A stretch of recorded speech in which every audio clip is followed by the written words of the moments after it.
അകത്ത് വെച്ചേരി. കാശ് കിട്ടിയോ ചാക്കോയെ? ഓ, എവിടെന്ന്? ജോയിച്ചന്റെ നേരിട്ട് ഏൽപ്പിച്ചോളാന്നാ പരമുള്ള പറയുന്നത്. പിന്നെ ഞാൻ എന്നാ ചെയ്യാനാ? ആഹാ, അത് കൊള്ളാലോ. ജോയിച്ചന്റെ ഭാര്യയാ ഞാൻ. കാശ് എന്റെ തന്നാ എന്നതാ ഒരു കുഴപ്പം?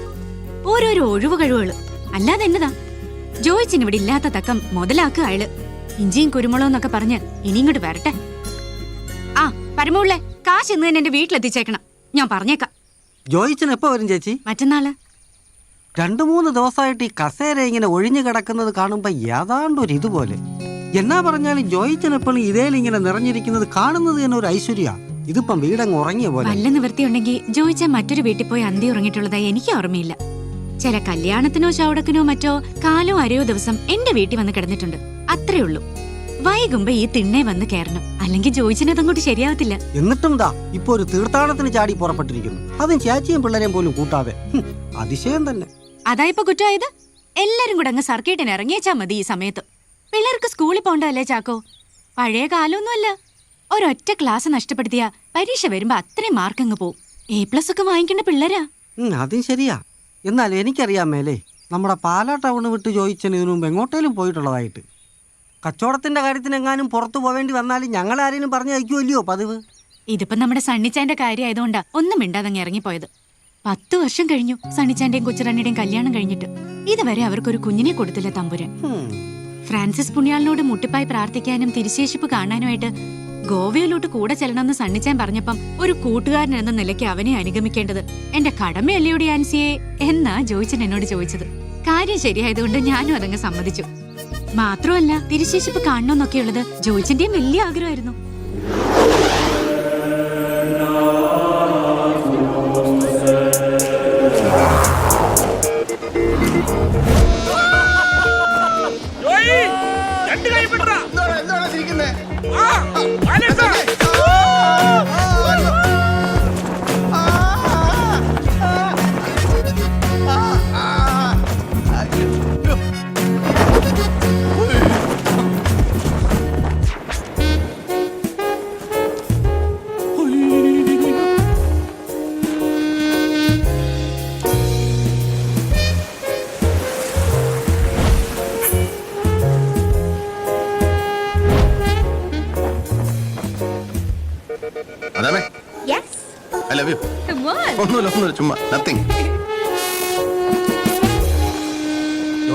നീ വെറുതെ തർക്കത്തിന് നിൽക്കാതെ ഞാൻ പറയുന്ന അങ്ങോട്ട് കേക്ക്.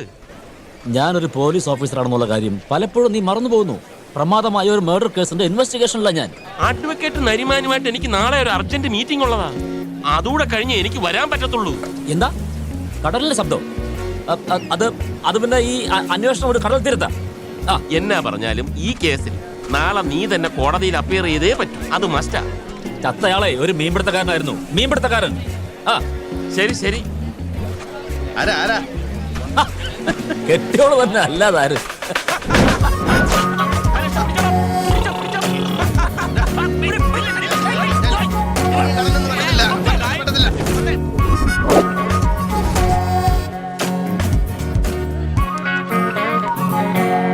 ഇവിടെ നീ എത്ര സമയം എടുക്കുന്നു? ഇവിടെ വരെ വന്നു വെച്ച് നേർച്ചയിടാതെ പോകാനൊന്നും പറ്റത്തില്ല. അയ്യടാ, അങ്ങനെ സൗകര്യം നോക്കി നിന്നാലേ നാളെ വേഗമ്പോഴേക്ക് വീട്ടിലെത്തേണ്ടതാ. അതിനു മുമ്പ് എന്തെല്ലാം പരിപാടി ഉണ്ടെന്നറിയാം. ഞാൻ ഒരു ഐഡിയ ഉണ്ട്. ജോയിത് എങ്ങോട്ടാ? നീ കണ്ടോ ചേട്ടാ, ഇതൊന്നാ നേർച്ചപ്പെട്ടിലിടാവോ? സാമാൻ വഹ് ബോക്സ് മേ നിക്ഷിത് കരോ. Okay okay okay. ആരാം കരോ, ആരാം കരോ, ആരാം കരോ. വലിയ സാറന്മാര് വന്നിട്ട് എന്നാ കാര്യം? വിവരം വേണം, വിവരം. ഞാൻ ഇന്ത്യയിൽ ഒരു കാച്ചം കഴിച്ചു. കിളവൻ സമ്മതിക്കുകയും ചെയ്തു. കാശ് നേർച്ചപ്പെട്ടിൽ ഇട്ടോളാന്ന് പറഞ്ഞു. ഞാൻ അതിനൊരു താങ്ക്സ് എന്ന് പറഞ്ഞു. ഹിന്ദിയിൽ തന്നെ ആരാം കരോ, ആരാം കരോ. നമുക്ക് നന്ദി വേണമല്ലോ. Baba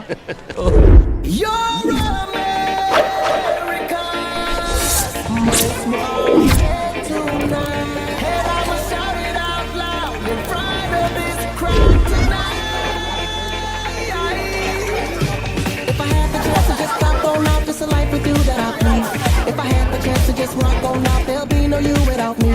See, I'm not the type to get romantic, but you bring it all out in me.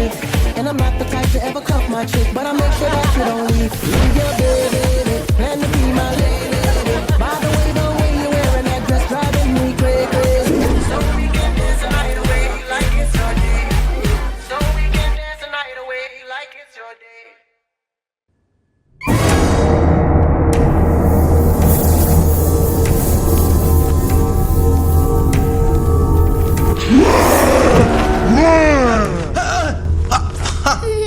നീയായിരുന്നു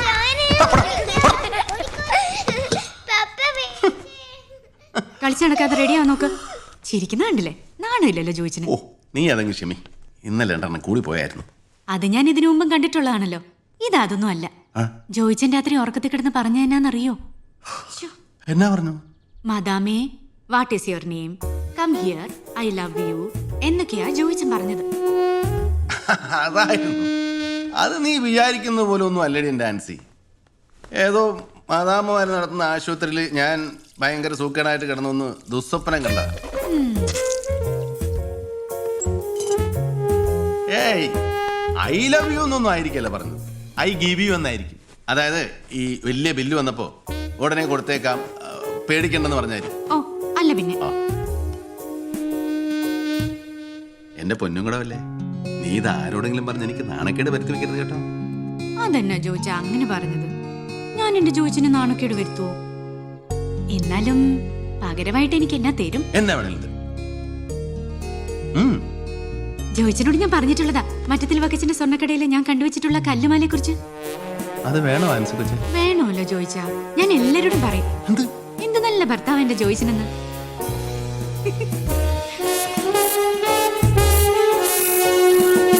കൊട്ടാരം പോലുള്ള എത്ര ഇനം കാറുകളാ റോഡിൽ കൂടെ അങ്ങനെ തലങ്ങും വിലങ്ങും ഓടി നടക്കുന്നത്.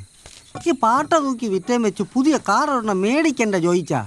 ഇതും തള്ളിക്കൊണ്ടിങ്ങനെ നടക്കുന്നത് ജോയിച്ചന്റെ നിലയ്ക്കും വിലയ്ക്കും ചേർന്നതല്ല. ഈ തറവാടിത്തം എന്ന് പറഞ്ഞൊരു സാധനമുണ്ട്. അതൊന്നും വില കൊടുത്ത് വാങ്ങിക്കാൻ കിട്ടത്തില്ല. നിനക്കതൊന്നും പറഞ്ഞാൽ മനസ്സിലായി.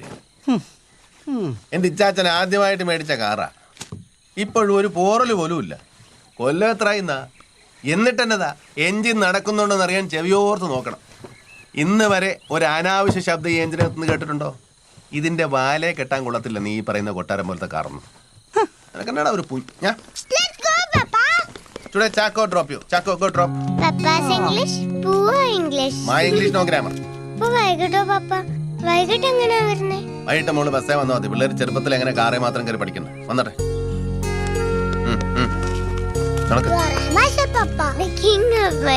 മൈസർ നിന്റെയൊക്കെ ആൻസി കൊച്ചേ.